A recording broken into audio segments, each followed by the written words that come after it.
মানুষকে অপমান করার আগে নিজে একবার অপমান হয়ে দেখবেন কিরকম লাগে।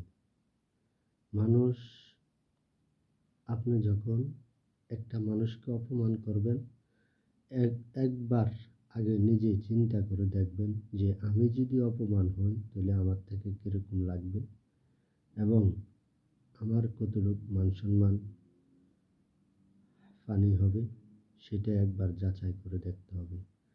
তাই মানুষকে অপমান করার থেকে আমার প্রিয় মুসলিম উম্মাহ ভাই বোনেরা সবাই বিরত থাকবেন। এটাই আমি আপনাদের কাছে প্রত্যাহার করি, আশা করি। এবং এই মানুষকে প্রতিহত করা, মানুষকে ক্ষতিগ্রস্ত করার থেকে সবাই বিরত থাকবেন। খুন রাহাজারির থেকে সবাই বিরত থাকবেন।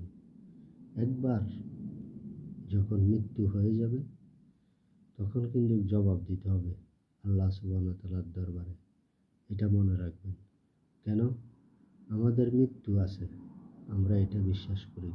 আমাদের হাসর নাসর আছে এবং ফুলসিরাত, জান্নাত জাহান্নাম আছে। তাই আমরা সবাই মানুষকে ঠকানোর থেকে, মানুষকে ক্ষতিগ্রস্ত থেকে আমরা এ সমস্ত কাজ থেকে আমরা সবাই বিরত থাকব। একটি সুন্দর মানুষ হিসেবে আমরা মানুষের কাছে পরিচিত লাভ করব। এটাই আমি আপনাদের কাছে প্রত্যাহার করি এবং আপনাদের কাছে অনুরোধ করি। কেননা আমরা মানুষকে ভালোবাসতে শিখতে হবে, মানুষকে আপন করে নিতে হবে। মানুষকে যদি আমরা ক্ষতিগ্রস্ত করি, একদিন আমরাই নিজেরা ক্ষতিগ্রস্ত হয়ে যাব। তাই যদি আমার এই কথাগুলোর মধ্যে কোনো শিক্ষণীয় কোনো কথা থাকে, যদি কোনো বোঝার মতন কথা থাকে, তো ইনশাল্লাহ অন্যদেরকে দেখার সুযোগ করে দিবেন, নিজেরাও দেখবেন। বাস, যদি আপনাদের ভালো লাগে।